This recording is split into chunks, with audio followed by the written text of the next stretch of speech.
Hey there, everybody. It's Jenny Clark with Solvability, and I'm here with Michael LeJeune of RSM Federal.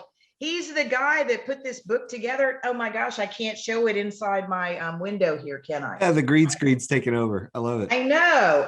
Well, maybe Russ will show up for us in a minute, but it's becoming a GovCon expert, how to accelerate your success in government contracting. And Michael, we put this together specifically for GovCon Summit because we said, what do people need to know about growing in GovCon?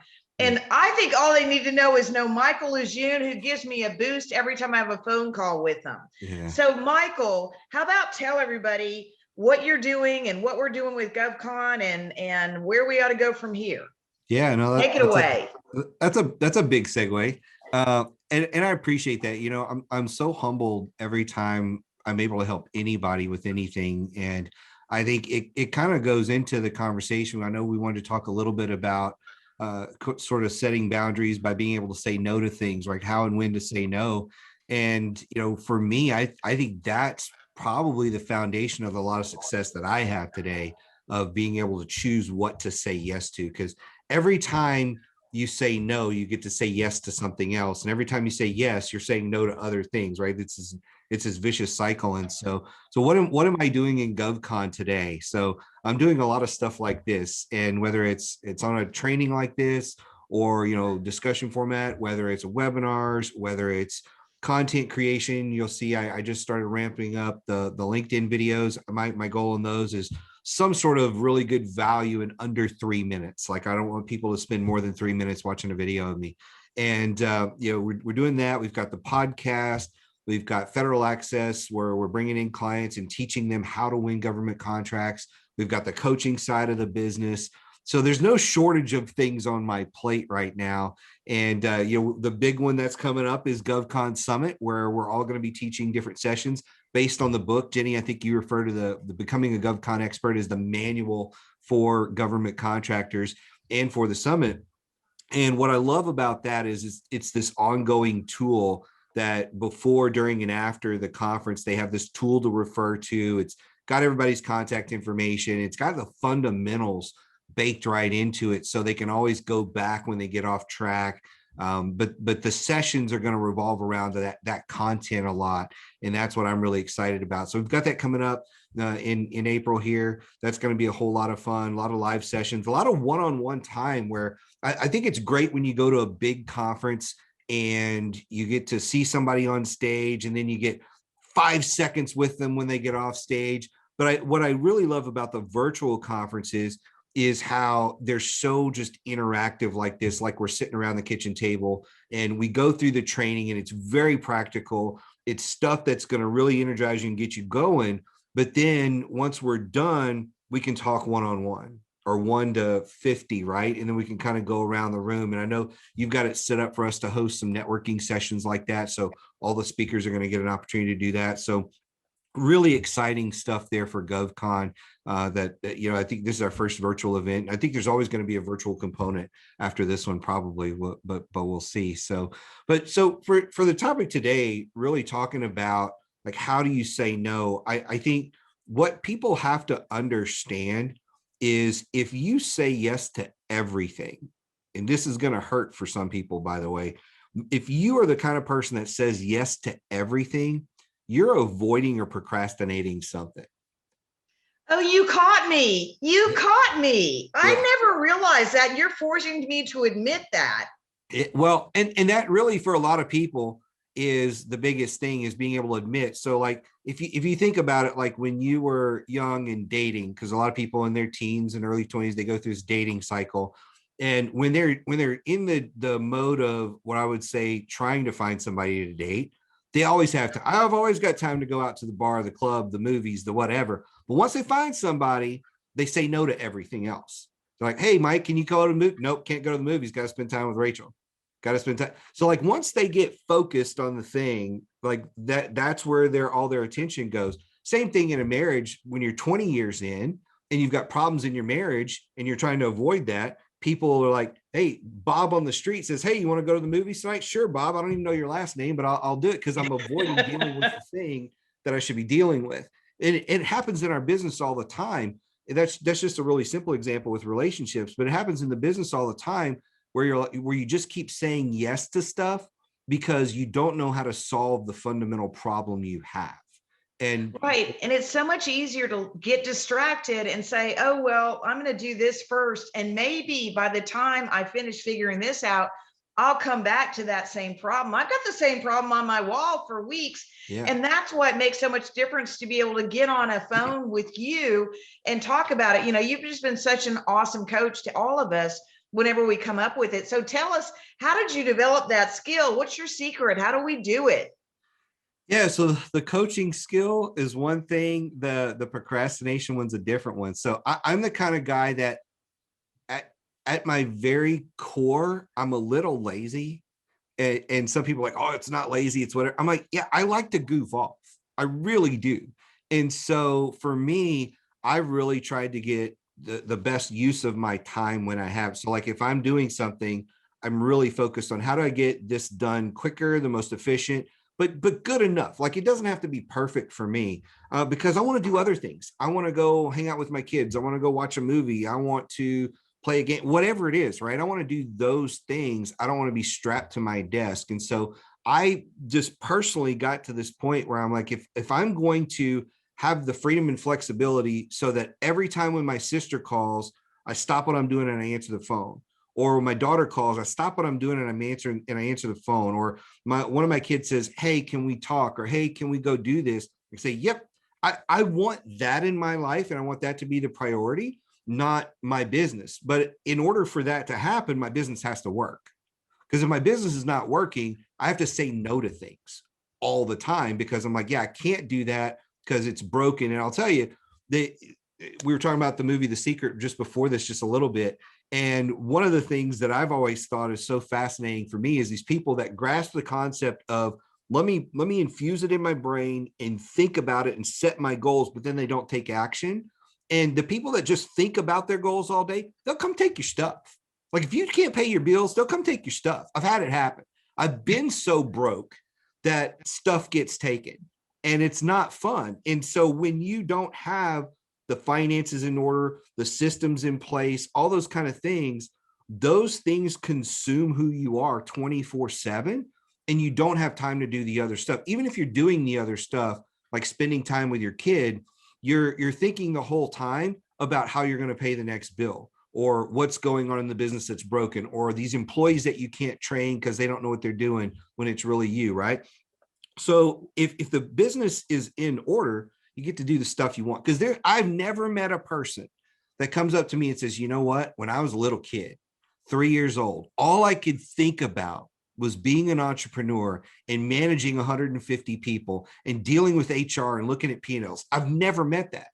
All those people may say, hey, I want to own a business. I want to be rich, but that's not the thing they really wanted. They wanted to be able to travel and do things and go places and buy stuff. And that's what's really important to a lot of people at the end of the day. They're just using their business as a tool. And so for me, I had to be able to reconcile that in my brain and say, look, the business is a tool and I need this tool to function at a very, very high level. And that means saying no, because in the beginning, when you don't have a lot of business, you're saying yes to everything because you're really not sure what you're doing and you're trying to figure it all out. But as soon as you start to dial it in, you're able to say, nope, not going to do that because that's taken away from my time. And my time is very important right now, focused on this one action, whatever that may be. Well, you're so right about that, Michael, because it's so easy to see other opportunities and feel like if I don't act on the new one, then I'm going to miss out. But what really happens is you miss out on the one that you were working on because you just took their attention from it. I've been struggling for the longest time with the whole concept of staying on track and certainly received a good amount of counseling on it. And what I realized is that it gives me a way that I don't finish anything. And I'll just say, well, I didn't have time to finish it. Well, that was my time, my mistake. And it's forcing me to look at things differently, especially seeing how you and others in our group operate with this. Very intentional. And especially I'm thinking of Russ Barnes. I wonder if I could get Russ Barnes to hop in with this and talk about it. So that's what we were talking about is the where we go with these things. Yeah, Michael, you're so absolutely right. You and I think alike, and we figured that out a long time ago with the conversations that we've had.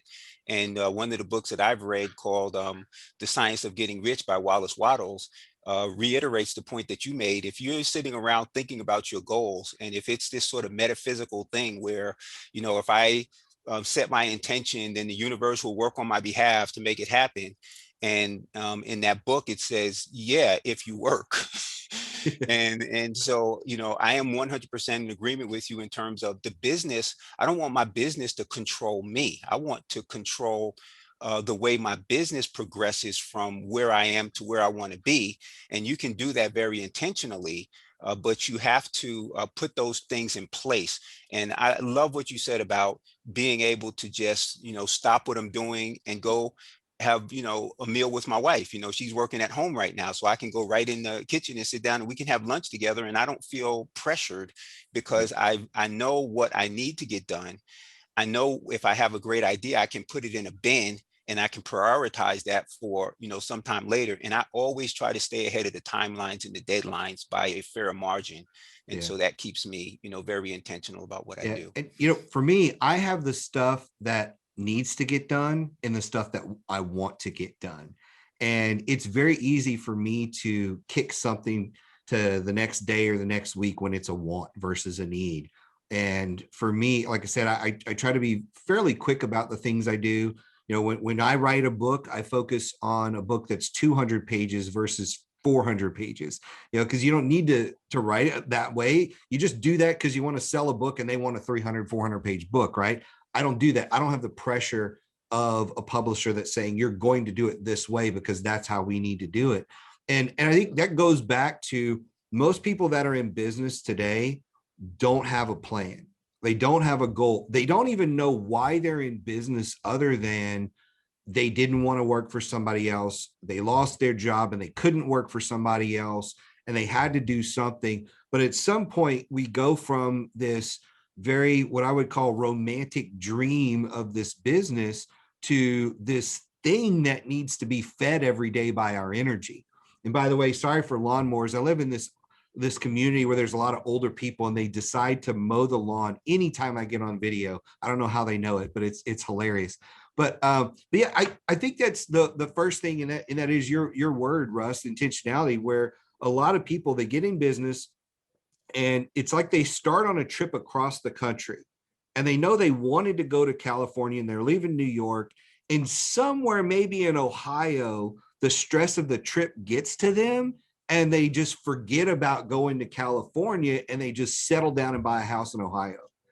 And they totally forget about where they really wanted to go in life or why they were doing it. And they wake up one day ticked off that they live in Ohio, right? And they're like, why are we living here? Like, this was your decision. You made it. You chose to stop the journey here and put down roots and abandon your dreams. Now you're so far down the track, you've forgotten what the dream is. And so for me, that's where a lot of people really have to kind of dial it back and say, well, why am I building the business? How big does it need to be? One of the exercises that I've seen a bunch of times, so I can't credit a specific mentor, where they said, sit down with a pen and paper and write out your ideal life. Forget about the money, but your ideal, like you get up, you do this, you do that, and then put numbers next to it. Like, how much does it cost to actually live your ideal life? And most people believe it costs like $1 million a year to live their ideal life. And so that's about $83,000 a month in profit, not revenue, in order to live $1 million lifestyle.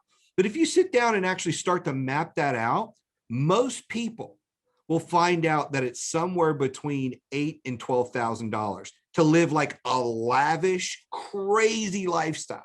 So somewhere between $8,000 and $12,000 profit wise to live this crazy dream lifestyle. But yet they're thinking, I got to build $1 million business. So there's pressure to build something to achieve a dream that's actually not true. It doesn't map to that. And so for most people, the reason they're saying yes to a lot of things and not drawing these boundaries is they think they have to build something they don't even have to build. And if we can just get down to the fundamentals of, here's where we're actually going. We're trying to get to this $12,000, $13,000 profit lifestyle. And if you saw the lifestyle, like that's my number is around 13 grand. And when I hit the number, I was like, you got to be kidding me. And then, so like you guys see all the time, you're like, where are you dialing in from now, Mike? Like, well, it was North Carolina, it was Tennessee. I'm planning a trip to Denver right now. I'm also planning one to Vermont. We're going to go back to Florida. I'm at an age where my kids are grown up. That's something I like to do and work remotely. And I don't do it lavish. I mean, I don't stay at a 5-star hotel every single time. That's not something we do. We do it very practical. In fact, I would bet the average round trip cost is less than $1,200 for me. But that's just part of the lifestyle that I want. And I've built my business to function around that lifestyle. Well, it all goes back to what you were talking about today on LinkedIn, of people taking action and then they don't get the response they expect and failing to realize that they actually got a response. Yeah. And that they can take action on that response. And it really goes back really to fundamentals, just like our basketball thing. So how do you tell people really where to take up and how to move out? I think that's the thing that I always struggle with, is thinking I have to have all the answers, but really the less thinking you do, the better. Yeah, you will actually find the answer. Your gut is pretty good at saying, this is what I really feel like I want to do. And, one of the people that I really, give credit to a lot of the way I think is Gary Vaynerchuk. I like the way he thinks. I think we think very, very similar. We've been through some similar programs. And his thing is, don't create content for clicks. Create content you want to create and do things you want to do. Like, I want to talk about those things that I talk about in those 3-minute videos. That's what I want to do. And so it's effortless for me because it's something I want to do. And so that's one of the things, is just knowing, hey, you need to trust your gut and take some of those actions. But you also just need to understand, you will learn a lot from taking actions. You will learn how to do things differently. The first few videos I did, I hated. The first few podcasts I did, I hated. The first few graphics I created, I hated. There's so many things. Even when I look about or look at my image, my image was very similar to everybody else's in the market when I first started, where if I went to speak, I was wearing a suit and tie. If I was on another thing, I was wearing a dress shirt, maybe a jacket, and all those kind of things. And I look like everybody else. And I didn't want to be that. And so you will most of the time see me in a t-shirt and a ball cap. The ball cap is really practical. Actually, I don't have a lot of hair. Lighting is very key to everything you do. And I don't like the lighting bouncing off of my bald head. So I wear a hat, and I like wearing a hat. And so it's just become part of my look. And the t-shirts and other things, those go into my approachability, because as you start to grow in this business, you actually start to create somewhat of a celebrity that's associated with you. And I never want people to think I'm not approachable.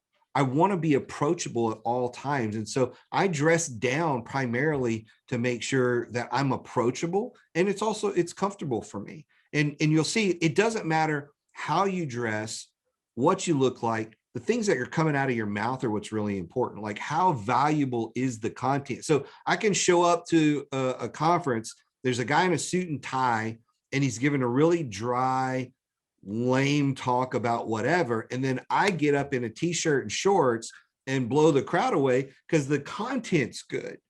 And who are they going to remember? They're not even going to remember the person in the suit and tie. And I'm not saying suit and tie is bad, because I've seen people in suit and ties like Doc that just blows the crowd away, right? But that's him. That's his personality. And that fits really, really well. So for me, a lot of it is about being authentic. We don't have Emily here to talk about that today, but being really authentic, being who you are, trusting that, and then getting some results. The thing that's very interesting about us is we typically only take action based on how we feel about it, what our beliefs are. And every time we take action, we get some results, and it either reinforces or changes your belief. So if I think I'm good at something, I'll do it. I'll see what the reaction is. The reaction will say, hey, yeah, you are good at that, so I'll do more of it. And I'll put more of my energy in it. Where if I do something and it falls flat, then I go, man, I don't know if that was any good. And for me, I've looked at it over the course of time and just had to say, you don't have enough data on this yet. So like I've put videos out, get a great reaction. Then my next video comes out, 0 comments. Like, what happened? Like, does that mean I'm not good at this? No, let me put out another video. Boom, great reaction. And so sometimes you just put something out and either the market isn't ready for it, or my challenge is sometimes people say, that was really deep and I didn't know how to respond. Like, oh, okay. I need to simplify my messaging, because to a point you made earlier, communication is the response you get. I'll say it again. Communication is the response you get. So whatever you're communicating, you can tell by the response you're getting from people. So if I'm in here and let's say there was a crowd of people, I can see a handful of people, and I just said, so how many of you have ever, been married? And some people are going to shake their head.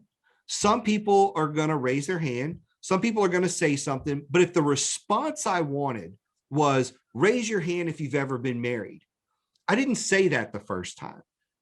The communication is the response you get. So when you look at your response, that actually tells you how you were communicating. And that is very important in your marketing. Like people are like, how does this apply to government contracting? It's very directly related to like a proposal. If you are not communicating the value you provide and why I should pick you, you're not going to get picked.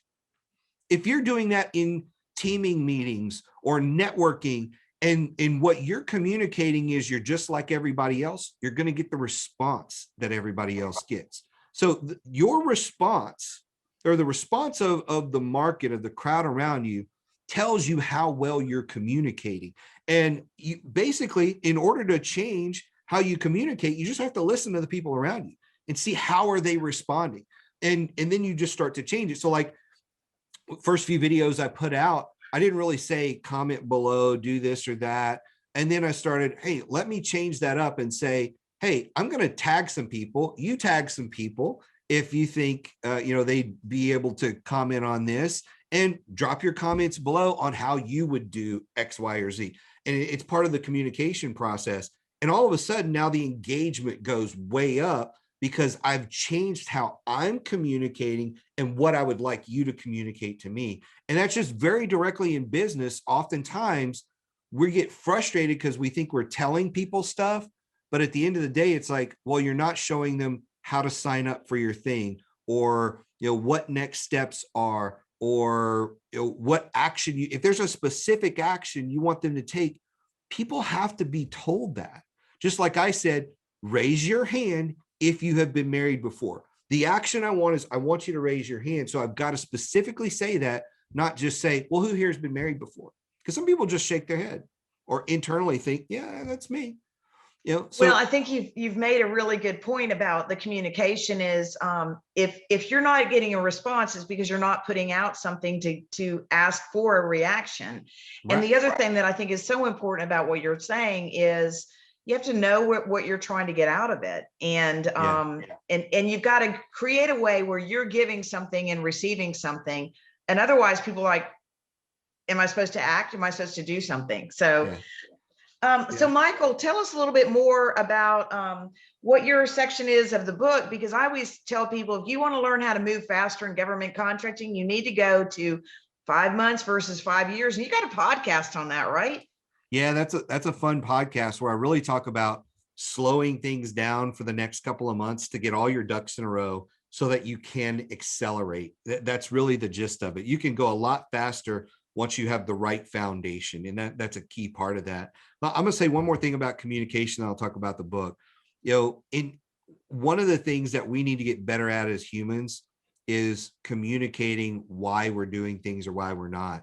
And go back to the topic today of being able to say no to people. I am always explaining when I say no why I'm saying no. So if somebody says, would you fill in the blank, and I have to say no, I always have a really good reason. Hey, I can't focus on that right now because I'm not going to be able to dedicate my time to it or whatever. But check back with me in 3 months or whatever it is. I want to keep that relationship going. So we don't necessarily have to tell people to, fly a kite or whatever when we say no to things. But I think it's really important how we communicate the no not just no. So that's one last thing I want to drop on that one. Going back to the book, one of my favorite chapters in there is about how to build your GovCon pipeline. I think too many people underestimate the value and don't really see how many strategies there are to fill your pipeline. And I'm always coaching my clients through the 12, 24, 36 month pipeline. So, hey, just because you lost this today doesn't mean this is out of your pipeline. It just means, does it go on there for 12, 24, 36 months? Because so many things are recurring in the government, and hey, we need to put it somewhere else. And there's just all these little tips and tricks that people just don't understand, or they to me, they throw away opportunities in government because they think they missed the boat. And there's a lot of simple strategies you can use to really fill your pipeline with quality opportunities. And so that's a really important chapter to me. There's another chapter in there that focuses on building and branding yourself as a subject matter expert. Because again, I think a lot of people just take for granted how important it is to build yourself and your company and brand those out there. Most people choose to brand their company. And then at some point, I did a video about this week, I think at some point you decide you want to go do something else. And now you've got to start from scratch. And so branding yourself in that mix is really, really important. I talk about some very easy, practical ways to do that. One of those is including a book or writing a book. It's so easy to do that now. And then the last chapter I wrote in the book is called Leading the Way. And it's really about leadership and, you know, how you are the visionary for your company and how to really pull people in on your team to get them excited about that vision, to make it a rallying point. And then just, again, some other practical stuff that's just real quick for you to grasp as a leader in order to grow your GovCon business. So those are the 3 chapters I wrote. So. Well, I'm real excited that we're going to be putting on GovCon Summit virtually here at the end of April, and people can still sign up. We broke it down so people can just sign up for a track if they're specifically looking for matchmaking or innovation or targeting or CMMC and cyber or human capital. But it's a great value. We've got a lot of coaching experience, a lot of thought leadership in it. And I'm real excited that you're going to be part of it again and looking forward to see what we create next time around. So Michael, if people need to reach you, how do they reach out to you? Well, one of the easiest ways, just hop on LinkedIn, connect with me on LinkedIn, send me a message there. I'm on there a lot. It's on my phone. Super, super easy. I will tell you the wrong way to connect with me, because this is all about communication, right? The wrong way is to just call my phone. If you call my phone and leave a voicemail, you're going to go into this abyss of, you know, voicemails or whatever. It's so hard to get back to those, where the messaging is so simple. So if you want to reach me, you know, shoot me a message on LinkedIn. My contact information is on LinkedIn. So you can also get my email, send me an email that way. Those are the best ways to reach me to get the fastest response. So. Okay. Or they can always call me and I'll say, yeah, I'll put you in touch with Michael. You can always call you, Jenny. So. All right. Well, looking forward to having everybody sign up for GovCon Summit, be a part of this and be a part of our ongoing community for entrepreneurs in federal contracting to learn how to accelerate their business. So thanks so much for being on today, Michael. Thank you. I appreciate it.